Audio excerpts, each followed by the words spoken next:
Funny. All right, you're live. You're Oh, live. there's a phone. There's a phone. Holy. Just going to go like, start us off with a song here. Hey, hey, oh, hey, hey, hey, oh. Hey, hey, oh, hey, hey, hey, oh. Hey, hey, oh, hey, hey, hey, oh. Hey, hey, oh, hey, hey, hey, oh. Hey, oh, hey, oh, hey, oh.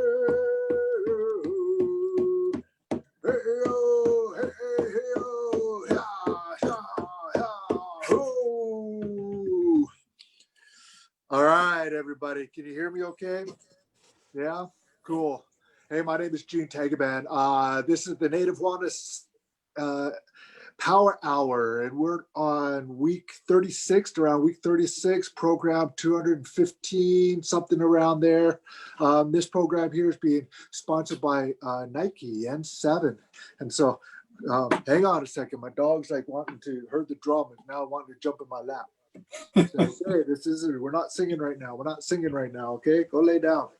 And so, hey, everybody, it's really good to be here. And I just want to welcome my two brothers here. I got Johan and Doug, and Doug, as it says on his title, he works for the Alaska Network on Domestic Violence and Sexual Assault up in Alaska, as well as Johan, from the village, the reservation, only res in Alaska, Metlakatla there. And he's also with Men's Empowerment and works closely with his culture and his tribe, and in many, many ways, both of these brothers here. And I've been working with these guys for a while now, and it's just great to be able to come together in this way. And I'll let them introduce themselves in a little bit, but let's get started here. And our program here is this one. We're talking about anxiety and our relationship to anxiety, and what is that, and first of all, I want to start off is that some of you know me. Some of you, have seen me. I've been on the stage, storytelling, musically. I'm an actor, performer. I've been on the stage for theater. I'm a speaker. I travel around and facilitating workshops. I'm a trainer as well as a teacher in many ways. So oftentimes I'm in front of people.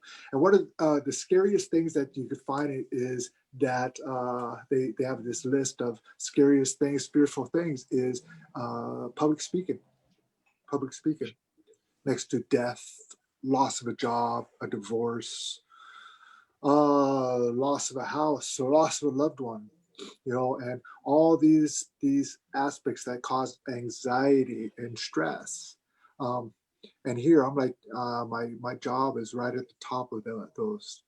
And so part of it I want to bring to you is that many people see, Gene Tagaban, man, and they've asked me, have you ever gotten stage fright? And I have. I've gotten nervous, and such. But part of that, I just want to say, is it makes me awake and aware. Like when I played sports, I'd always, even sometimes before I go on stage or I'm about to speak, I always stand there and I'll say to myself in my mind, I'll say, game time. Or sometimes I'll repeat a mantra of mine. And it is, I'm a very strong, confident, understanding, kind, feeling, risk-taking young man with a good heart, good nature, with a bunch of playful honor in me. And I get busted out like that because I've said it so many times. And that's my own communication with myself. And I'm ready to go. I'm ready to step on that stage or onto the field or, whatever it is that I'm there, and people would always say, hey, oh, wow, Gene, you're so confident, in many ways, yeah, I seem that way. But I just wanted to say right here, right now that in many ways, and oftentimes, I just want to say that I have anxiety. I have, and I carry anxiety with me where I go. Out in the public, on stage and doing those things, yeah, I'm ready to go. I've played sports my whole life. And so for me, it's like almost a competition or an event or something sports like for me. But you get me in a large crowd of people and I'm kind of freaking out. You get me into like sitting around a dinner table with people, strangers or people I don't know, I'm tripping out. Things are building up inside of me. My heart starts beating. I start to sweat a little bit too, and my mind starts racing. My mind starts racing. Who are these people? And most of the time, I'm talking to myself about myself. What am I doing here? I'm not part of this conversation. I don't even get what they're talking about. And many times I'm in there, I'm sitting around this here table, or even, amongst people who they have all these college degrees. I graduated from high school. I went to college. It wasn't my thing. One of the things I had a professor that told me was, says, Gene, college isn't for everyone. Some of us just need to go out and get experience. And you're one of those people. So go out there and get experience. Go talk to the people. Go learn from people. And so that's what I did. That's what I did. That's been my education. That's been my way. But oftentimes still I get into these academia situations and I get this anxiety. I'll tell you, one of the biggest anxieties I get is around the holidays. I hate shopping. I hate shopping. I hate going into the stores. I hate going into the malls. There's so many just peoples. And then to my mind, think about, who am I going to get this? Who am I going to get that? And to be honest with you, I end up shopping for myself. And then it's like, I come home with a handful of things and Ruby goes like, so what'd you get for so-and-so? So, oh, I got these here awesome, cool things. Check out these socks I got. It's like, who's that for? That's for you. Why do you always go out there and you come back and you got these things for yourself? And because I'm there, I try to get, I'm freaking out. I'm stressing. And I got anxiety within myself. Another thing too is like, sometimes answering the phone or replying back to emails. And some of you guys, you're hearing this from me right now, because some of you are going, yeah, by the way, I gave you a call and I gave you an email, and and these forms that you still need to sign and you haven't got back to me. I don't know. That stuff freaks me out. And I don't know. I get anxiety over these things. And I remember I could trace it back to even in high school about doing assignments. Tracing it back to grade school. As I'm sharing my story with you, and I go back to even before that I was born, and we talk about the traumas, and we're just kind of carrying on over with the stuff that that Robert talked about yesterday, about those stress, right. those stresses and those stresses. Those stresses and those traumas here, and we talk about the traumas here. I'm trying to put it on Facebook here and share it.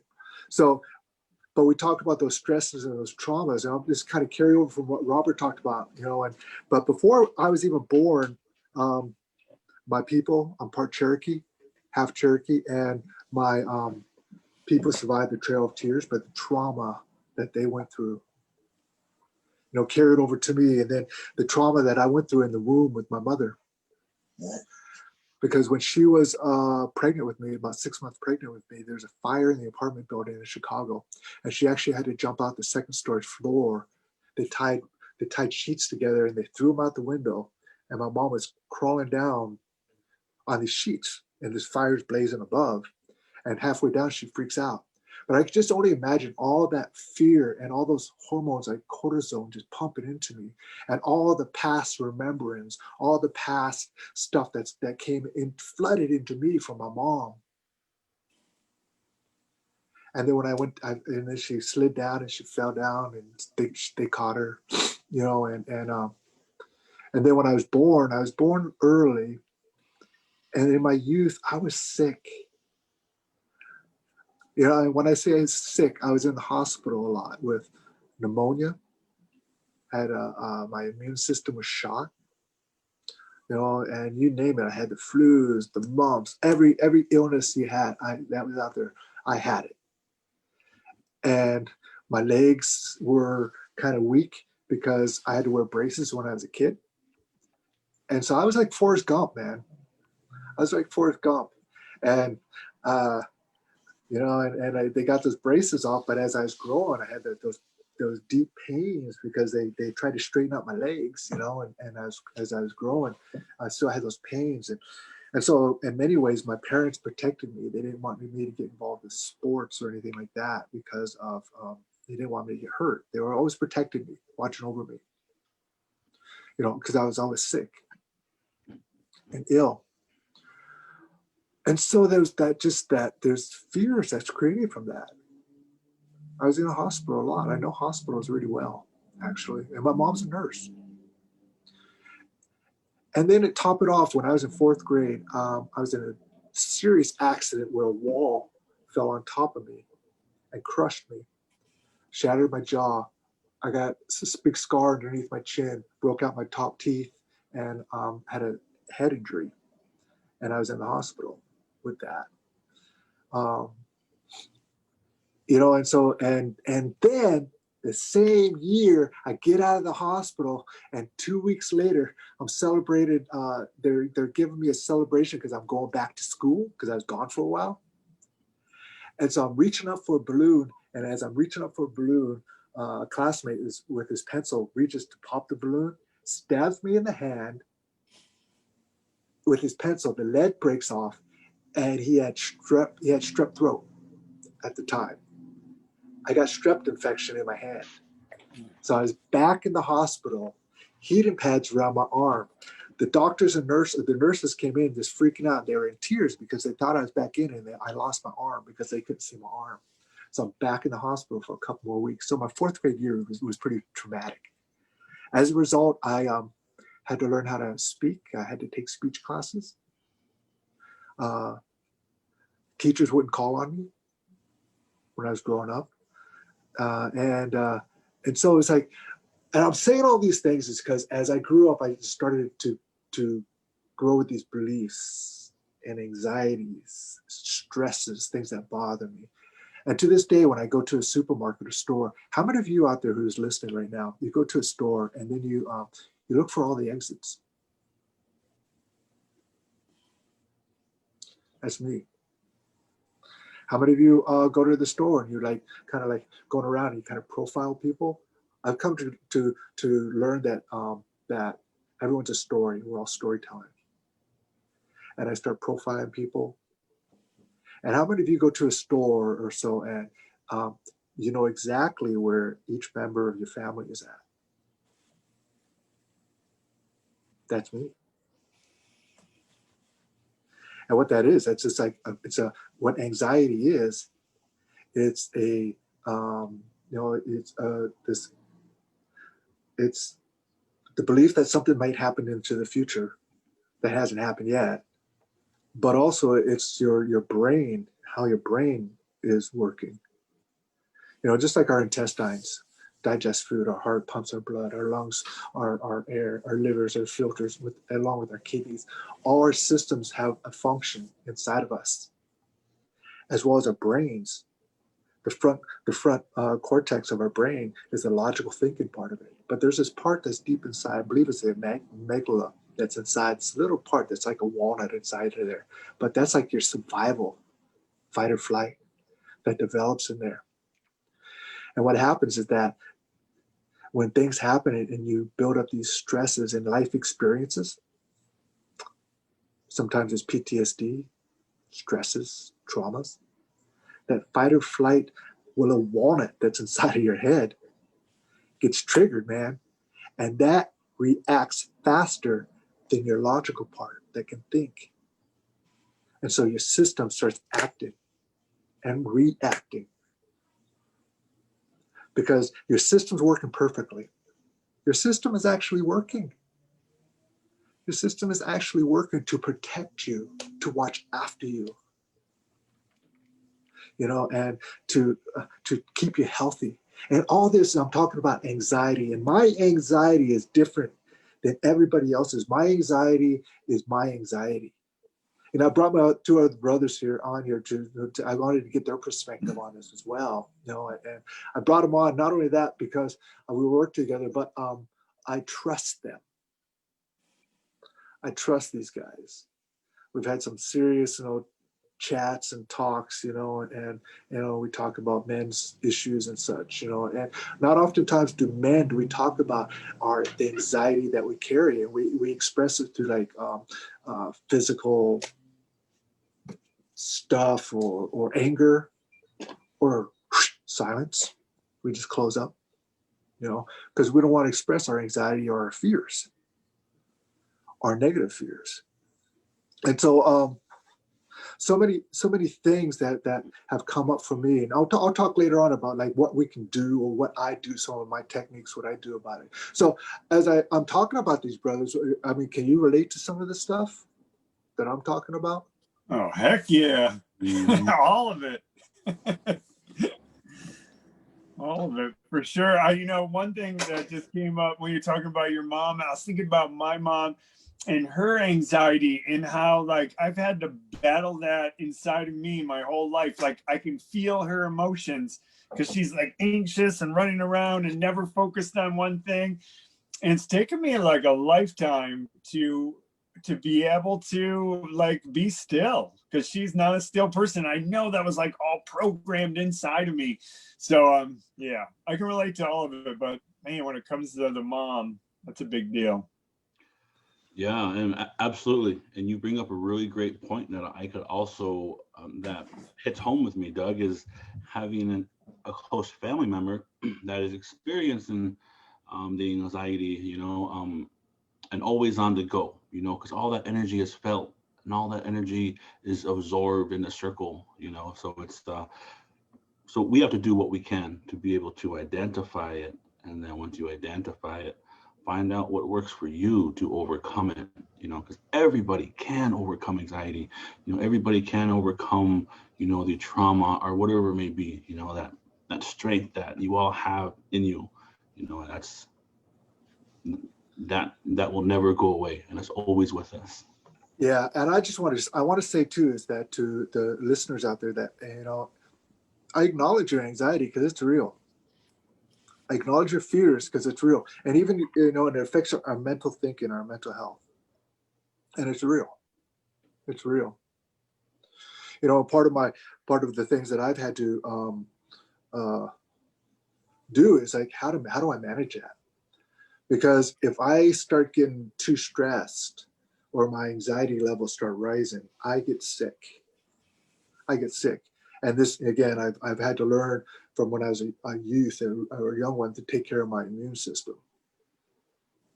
And so it's, yeah. And so anxiety is real, and anxiety is real in my life too, and I'll be honest too, is when my wife even says that, hey, we need to talk, my anxiety levels go,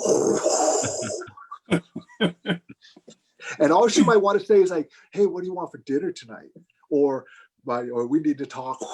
My anxiety levels go up, and she's might be like saying, what are we going to get so-and-so for Christmas? Or what do we, or this, that. It has nothing to do like, we need to talk. Like, what the heck did you do? I mean, automatically, it's just my system, my anxiety level just goes up just with those words because they're triggered, man. And I get triggered. And has nothing with my wife, has nothing to do with anything that she has to say or do, and those things too. And I just want to say too is how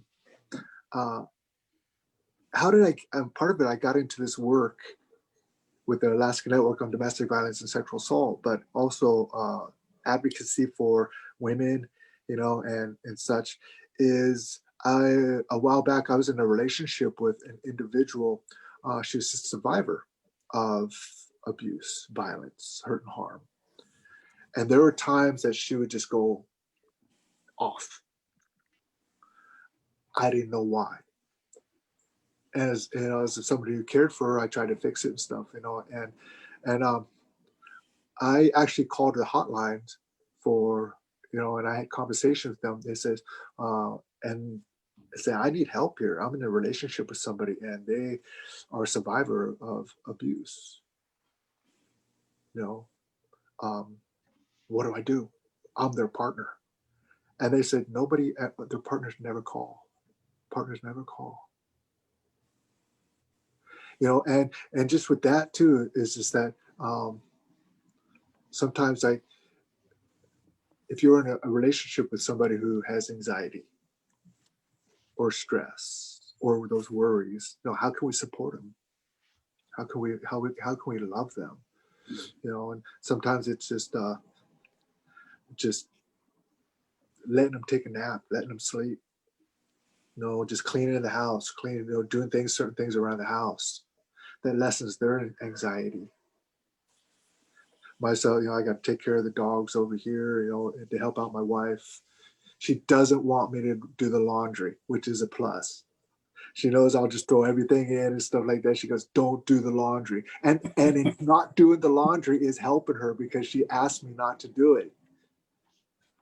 But I fold the clothes. I do the dishes. I make the bed. And these are some ways I'm helping out my partner to lessen her anxiety and her stresses as well. So not only am I taking a look at my own stresses and my own anxieties, but I'm also in a relationship with somebody here who suffers, or not suffers, I don't like using that, but experiences that. And both of you guys are married. I mean, you guys, I know you guys are both, I see you both kind of going, oh yeah, man. Especially when I said, just with those words, we need to talk. Both of you guys went. I know.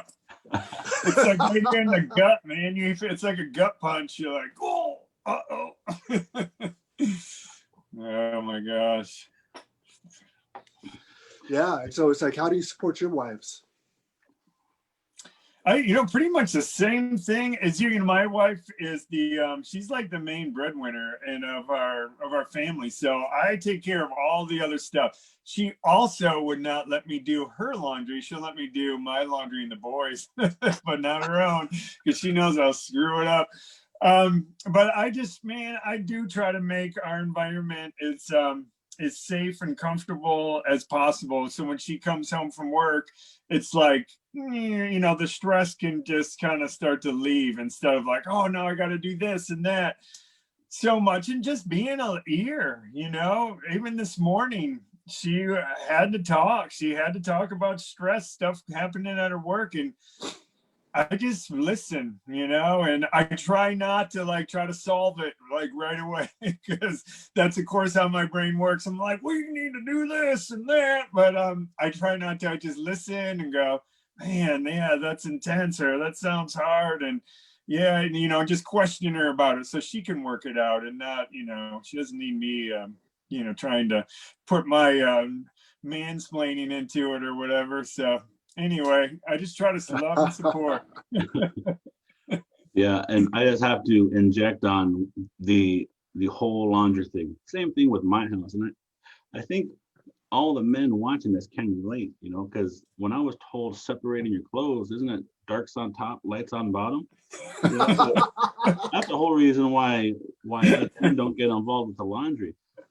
But one of the things that my wife and I do, you know, with helping overcome these emotions that we are feeling, and especially during the holidays, you know, especially during, you know, with Thanksgiving and Christmas, we're not able to connect with our families like we once were. You know, it's because of the pandemic. Well, one of the things that we do is we still partake in our ceremonies, you know, Yeah. and our healing ceremonies that we do up here in Alaska. We go on cold water cleanses all the time, you know, at least once a week. We're always taking a dip in the ocean. We're taking a dip in the lake, you know, and right now here in Alaska, the ocean is cold. Those lakes are cold, but those ceremonies, they're so powerful and so healing. You know, as I was discussing with you all earlier, when those moments when we experience at the height of our ceremony, when we are going underwater, for those moments, nothing else matters.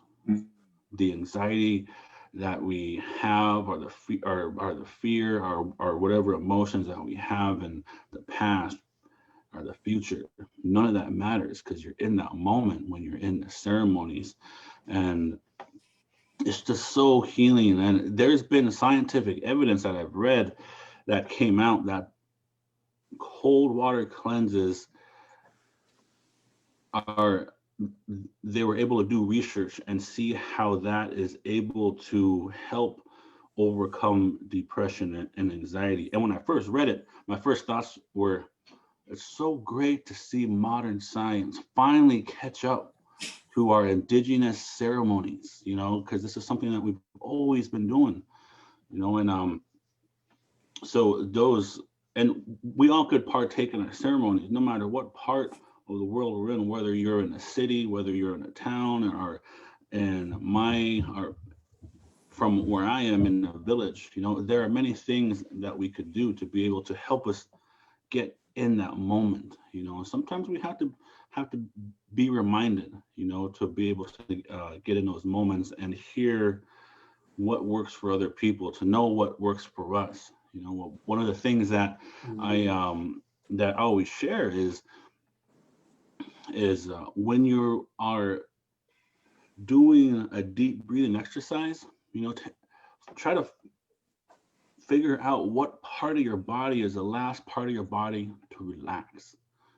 Give that some thought, whether it's your forehead, whether it's your shoulders, or or whether if it's your teeth, or if your jaw's clenching, try to identify those, and those simple things like that bring you in the moment, really have such healing, and there's such healing practices that could help us contribute to good wellness. And we all need that in this time and age. We all need to be able to help each other get through this pandemic, and especially during the holidays. I just want to let everybody know, there's so many people that understand where you are coming from, if you're experiencing anxiety or depression, and so many people care. That's one of the things that you always have to remember. So many people care and always will care. Right on, brother. I was taking a look on this chats to Kalia. She said she needs a dip really bad, and she's thinking of doing that on Thanksgiving. But hey, that's a reminder, brother, because I know those cold water dips. And those of you who are not from the Pacific Northwest, might be more from the plains, but the way you might see a sweat lodge, you go into the sweat, and it's a prayerful time. It's a time of mindfulness, and spiritual awakening.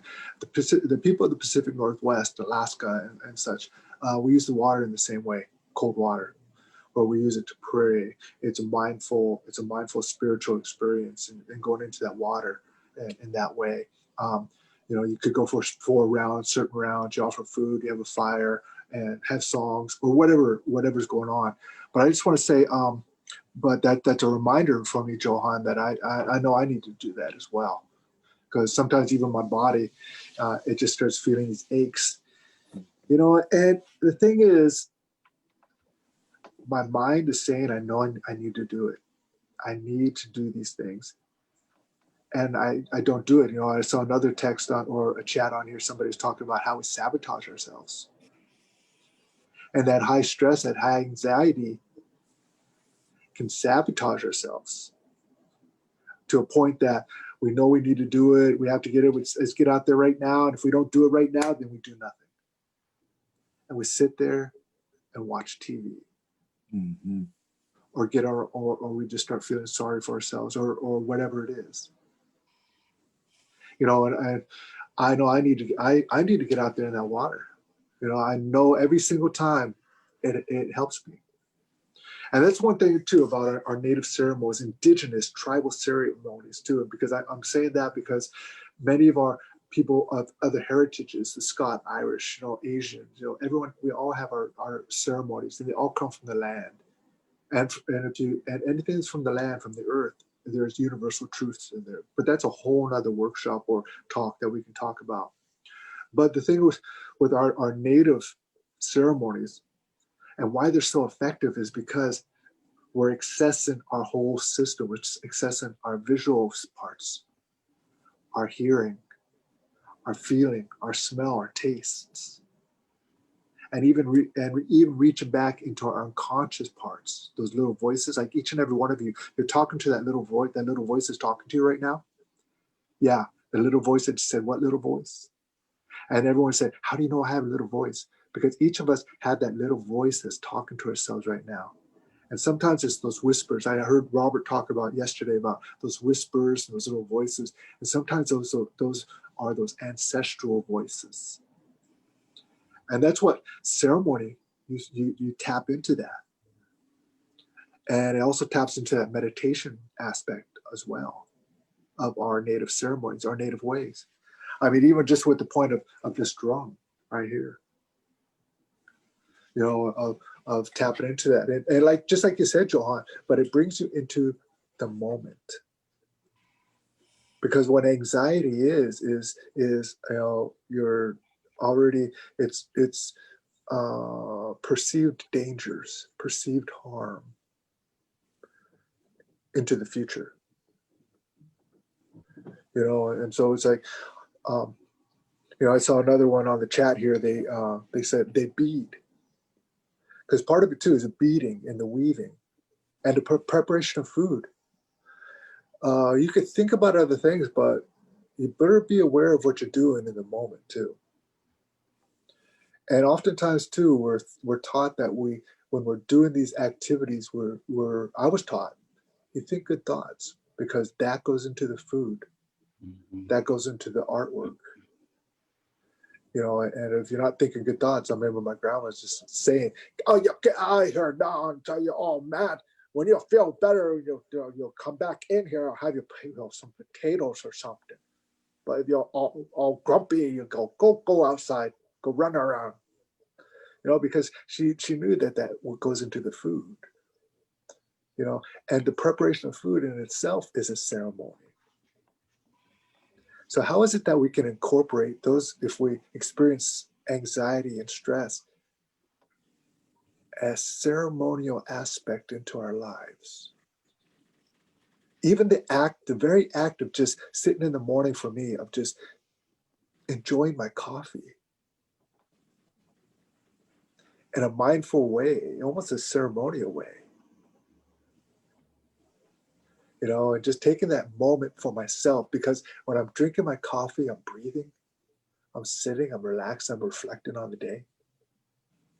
I'm reflecting on my sleep, you know, and just taking that moment. And that's what it is too. It's like, take the moments. Take the moments. Like right now, with us talking right here, with this, we're on this power hour right now, and those who are viewing it on the chats and everything like that, all this is a moment. That's all it is. And this moment that's happening right now will never, ever, ever happen again in the existence of this earth. This moment. Oh, there it goes. Okay, now this moment will never, ever happen again in the existence of this earth. Oh, there it goes. Okay, now let me say, now this moment. Anyways, I can go on and on and on, you know. And say, any thoughts on just, you know? Yeah, you know, one of the things that I wanted to share, that a close brother of mine who partakes in these ceremonies with me up here in Alaska, when I'm not doing these cold water cleanses with my family, I got a close brother who moved to the city now, and he's not able to have access to the lakes and to the oceans like he once was, or he once did when he was living here in Southeast Alaska. So I was on the phone with him, and he was telling me, boy, you know, I sure could go for a dip. You know, I sure could go for that ceremony and experience in that moment, but I wasn't able to. So let me tell you what I did.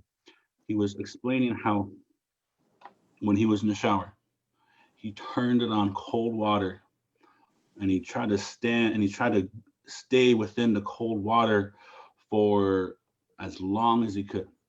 And I know for those moments, he wasn't thinking about anything else, because I know that water was so cold where it takes your breath away. And the only thing you can think of is you want to get out of this water.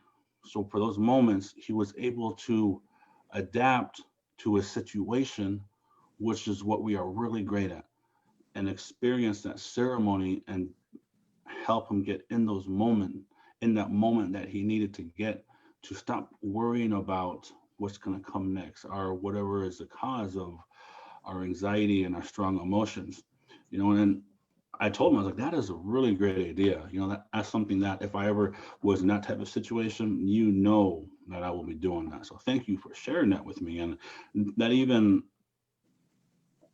brought up the idea is, if it came down to it, if I was in a situation where I knew I wasn't able to partake in my cold water cleanses, I would probably take a bag of ice, dump it in my tub, and relive those moments so I could be in the moment. There's so many things that we could do to be able to help us in a healthy manner.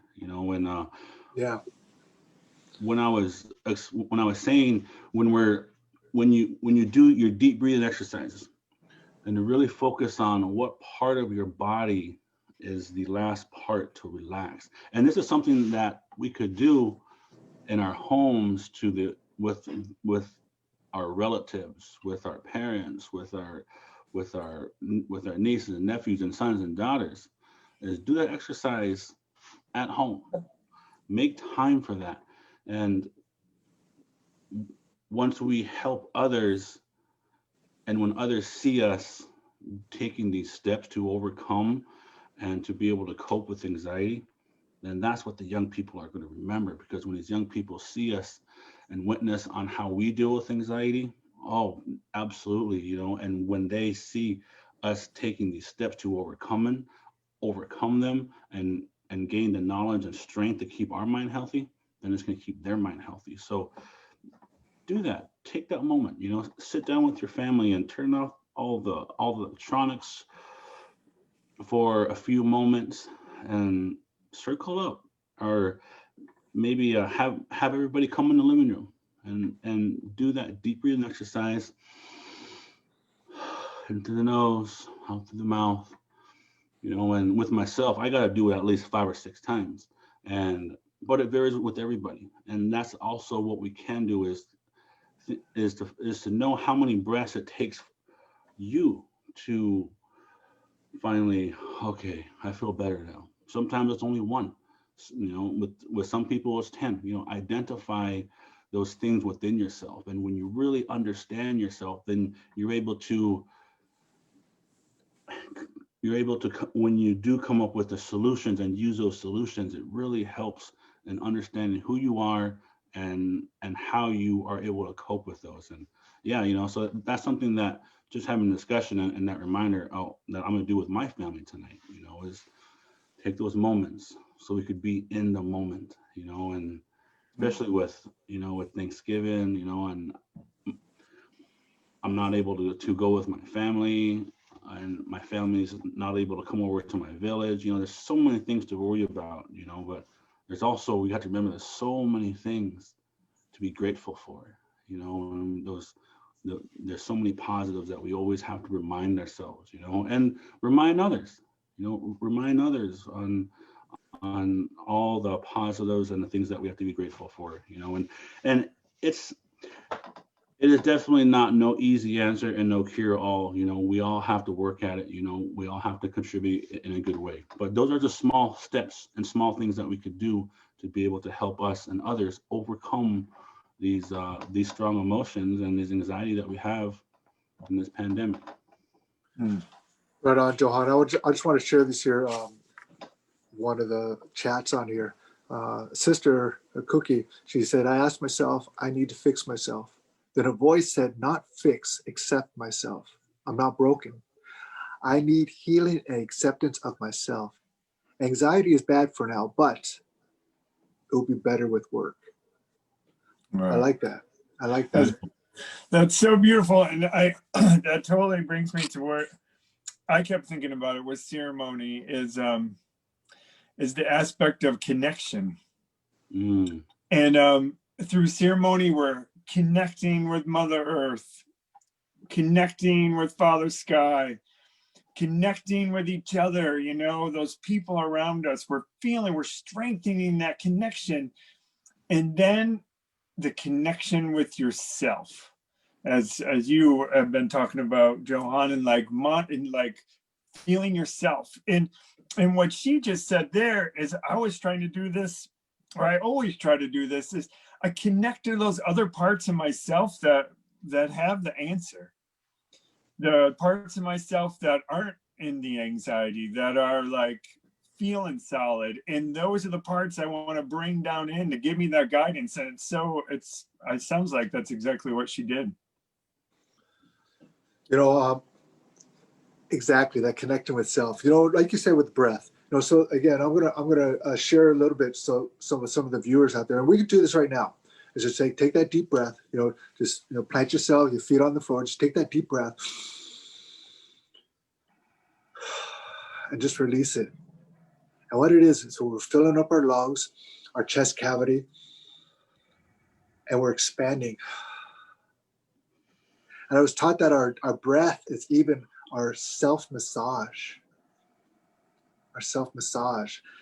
And so as we breathe into our lungs, exhale, then bring that mindfulness, breathe into our heart, exhale, into our stomach. And I'm putting my hand over the area of my stomach, my pancreas, my gallbladder, spleen, my liver, my kidneys. Bring that breath into each parts of those parts of yourself, and just be aware of it, and learn about where they are in your body, your system, into your groin area, into all the way down your legs, your thighs, your glutes, and bring that breath all the way down into your feet, and wiggle your toes. Bring that breath beyond your feet into the earth.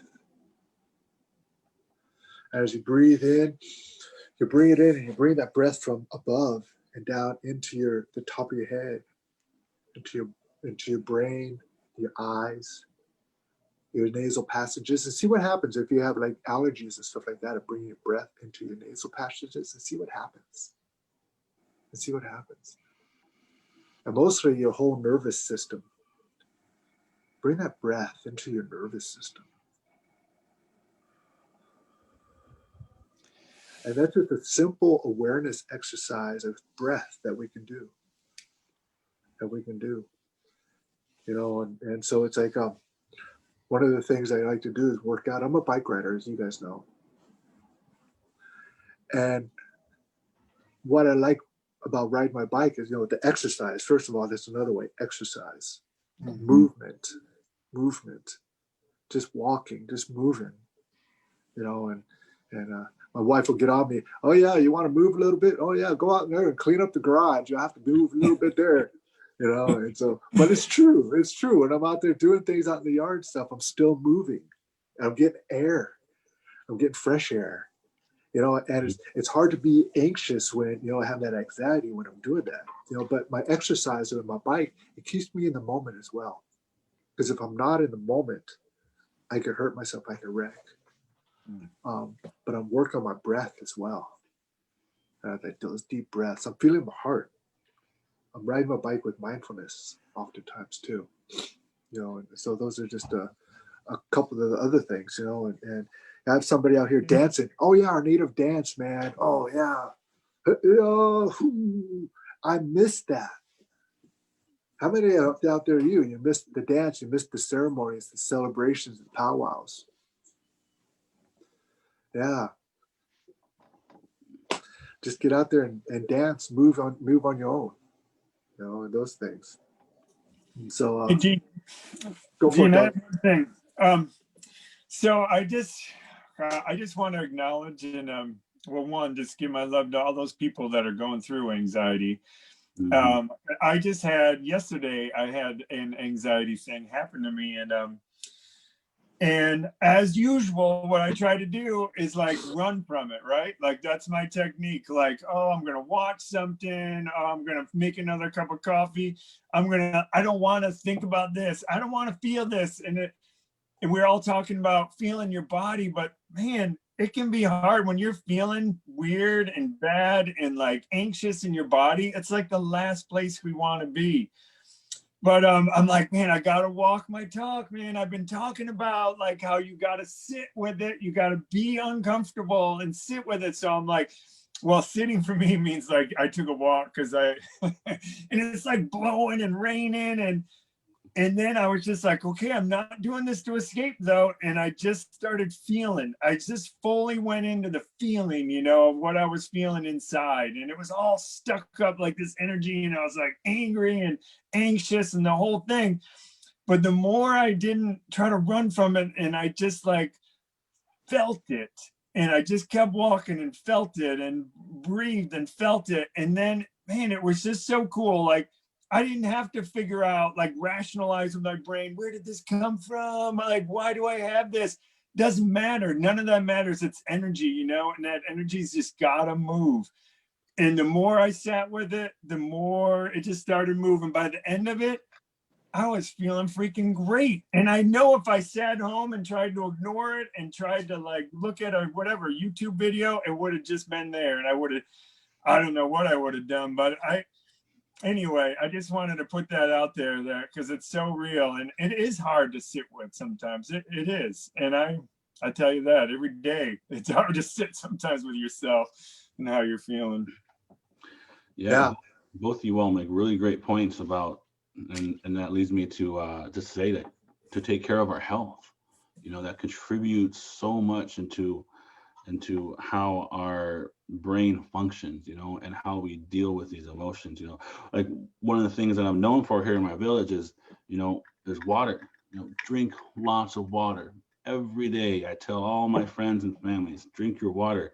You know, tell your son and daughter, niece and nephews, you know, no Pepsi this Thanksgiving, you know, no Coca-Cola, you know, and that's one of the things that, you know, is like one of the sugar things in many homes is pop, you know, but take this moment because it's all about the moment. And while we're talking about moments, take this moment and tell yourself and your family, okay, we're gonna not have pop this week, and fill your body with water, you know, because water is life. You know, water brings so much, you know, it cleanses your kidneys and your liver and your blood, and it contributes to our emotions every single day, you know. So yeah, it's and that's one of the things that I'm always telling my sons, you know, and you know, no pop, you know, no Pepsi for this whole entire No week. Pepsi. Yeah, we are gonna have water, you know. So there's so many things that we could do, you know. There's so many things that could come from many different directions that can contribute to your wellness, you know. And to everybody watching, you know, you all can identify those things to contribute to your wellness, you know. Just taking those small steps and cutting out sugary drinks are creating those ceremonies, whether like my brother did in the shower, turn that cold water on, and I guarantee you, if you sit under your shower for 5 seconds, the only thing you're going to be thinking about is that cold water. You're not going to be thinking about the holidays. You're not going to be thinking about the presents, about Black Friday, about not being able to see your family on Thanksgiving. You know, there's so many things that we could do from many directions to contribute to your wellness, you know, to overcome the anxiety, the depression and anxieties or whatever we are feeling, you know. And it's all about taking care of yourself, and you all have what it takes to take care of yourself. Yeah. Give yourself a little break, you know, detox from like the telephone, your computers, the games, you know, and those things, just to give yourself a little break from all that. The news, you know. One thing I want to really add on here too is like the holidays can be tough, and one of the reasons is because of the loss of a loved one, anniversaries. You know, especially we've had to deal with a lot of loss this year. You know, and so that you know, I really want to encourage you to think about, again, those moments, but those cherished moments. Those cherished moments. I lost a cousin of mine. About about 8 years ago now. 8 years, 9 ago. You know, he's like a little brother to me. You know, tragic loss in a mining accident up in Alaska. Anyways, gosh, I could get caught up in what happened, but what really sticks out for me, sure, I miss him. I miss our conversations, but he would always give me a call. And he always like say, "Hey, cuz, how's it going?" You know, and I'd always remember that. Hey, cuz. Hey, cuz. You know, and just sitting there playing basketball with him, teaching him how to play the flute. It's those cherished memories, you know. What a gift I had to have him for that time. I'm not gonna say I don't miss him, you know, and that I truly miss him. I wish he was still here. It was a loss for the world, but I had him for a little bit. And I know this time could be a stressful time filled with anxiety because of that, because of the loss of our loved ones, anniversaries, you know, and these times. You know, and find out what can you do to just take care of yourself, take care of your spirit. And again, I know our traditional ways, you know, and just sometimes it's just like, gosh, even in these times, because I want to reach out. And I want to hug these two. I want to reach out. I can't make it to Alaska this year because of the pandemic. I want to give my mom and dad a hug, my family a hug, and stuff like that. You know, and it looks like I won't be able to during Christmas, but I can't. So I've got to find those other ways. But I got my dogs here. I got my wife here. I can still go out in the woods. I go to the water. You know, because it's one of those things. I can still communicate through spirit. I can still communicate through spirit and love. Mm-hmm. And there is no distance that can that can stop spirit and love. Mm-hmm. And I know they feel that. You know, and I know our ancestors feel that as well. You know, and so there's like just yeah. You know, and I even wrote up I have these here charts, these things I hang on the wall and stuff like that. I brought them down, and you know, and what I'm saying too is like, you know, what do you need to do for yourself out there? I ride my bike. I have my dogs. So I have these reminders. You know, I have these here reminders. They're like things that hang on the wall for myself. You know, and I literally have them on the wall and things like that. You know, to help me. And find those for yourself. Find those. You know, and whatever, and do whatever it takes. Do whatever it takes. Take care of your spirit. You know, and shoot. Every time I get online here with you guys, man, it's like time just goes boom, boom, boom, boom, boom, boom, boom. There's so many more things I want to talk about, man. It's We're just getting started. We're just getting started and warmed up here with the conversations. You know, anything else? What do you guys do? What do you do to take care of your spirit? So what do you want to encourage those out there who are listening right now? You know, that stress and that anxiety to lessen it. I had one thing that I've been really working on, and it's kind of odd, but it's to be curious. And like when things go on inside you, or like you're reacting some way, you know, you don't have to look at it and judge yourself and shame yourself or any of that stuff. you could just look at it and be like, man, that's so curious. And that curiosity like creates like a path of healing. You almost have to follow that path down. And maybe at the end of it is like a healing. So I've been really working on that. It's just instead of all those other weird things like shame and blame, it's just be curious a little bit. Curiosity. That's a good. I like that. Yeah. Yeah, and I just want to add, you know, as to everybody watching, and even myself, even with my brothers here, you know, when we have all that anxiety and that depression that builds up, you know, it at times, many times, it overtakes your happiness and your ability to be able to be into the moment, be in that moment that's needed. So I just want to say, you know, just to be another voice, you know, you all deserve happiness.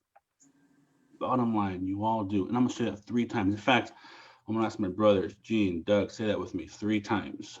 You all All deserve deserve happiness. You happiness. all We all deserve deserve happiness. you all Happiness. We deserve all deserve All happiness. deserve happiness. That's the happiness. bottom line. So find it, you know, and identify, you know, those strengths that you have, you know, and sometimes we just need those pushes and those reminders, you know, like when I was doing the breathing exercise that Gene was having us do, you know, the place where I know that the last part for my body to relax is in my eyebrows for some reason. So the whole time I was doing that, I was doing everything I can to relax that last part of my body because I know when that's relaxed, then my spirit is relaxed and my soul is relaxed, and I could appreciate those moments, you know. So do what you can to take care of yourself, you know, because you all deserve happiness, and if you know, I want you all to know that, and to also tell that to the people in your family, you know, to your children, to your friends, you know, and you all have what it takes. You absolutely do. You know, thanks, brother, and everybody out there who's chatting. You know, just put down, you know, how you can take care of yourself. But I just want to end with this. You know, we've all been dreamt into existence, and I just want to reflect back on, you know, and this, you know, this is reflected back on this thing that Doug sent me to this year on ancestry and stuff. That I just imagine back in the day, you know, while along where my ancestors were walking along through the woods, you know, a long time ago, and they were thinking about the future children, you know, and they didn't even know my name. They didn't even know my name, but yet they were thinking about me. And when their children, they're out fishing sometime, and as they're out fishing, you know, it's you're always self-reflective out there, you know, and they didn't even know my name, and they were thinking about me. Or they're gathering berries, thinking about the future generations. They didn't even know my name, but they're still thinking about me. And all those ancestors who thought about me, they didn't even know my name, but they still thought about me. They knew, here they come, here they come, here they come. And here I am, I stand here before you, Gene Tagaban, my Tlingit name, Gayao. Now I have a name, and now they know my name. Those ancestors that are there, you know, and so it's that, you know, that really, that's another thing that helps me too, is to thinking about that.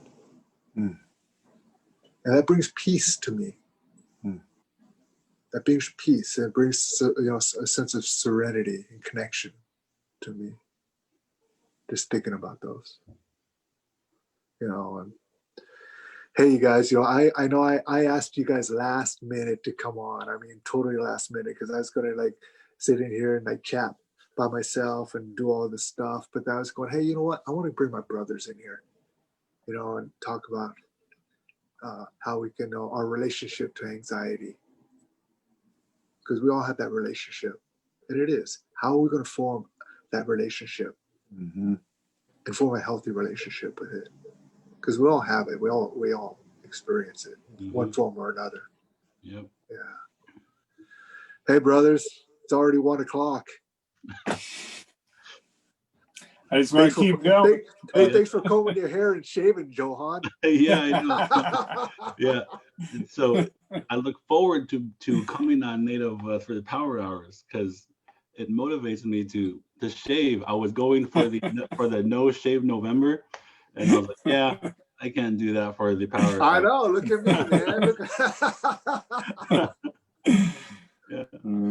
Hey, so you guys, this is Native Wellness. We're sponsored by Nike N7. We're on week 32, 36, program 215 or something like that, you know. And so thank you for tuning in. Tomorrow, Jillian will be talking about gratitude and decolonization, you know, and this is just continuation. And tonight I'm going to, just to let people know, tonight I'm going to see these brothers again because we've been participating in a men's support group that's been going on since March. You know, and so I wanted to bring them on. You know, we've got to know each other really well. And again, it's a place I feel safe with these two brothers as well. Now, and find those people in your life who you feel safe with, who you can talk to, who you can be with, you know, and that. So with that, I just want to say, hey, gonna teach everybody blessings, wellness, you know, and be a blessing, be a wellness, you know, and so with that, hey, brothers, I'll see you guys later, eh? All right. Sounds good. Love you guys. Relatives out there, be well.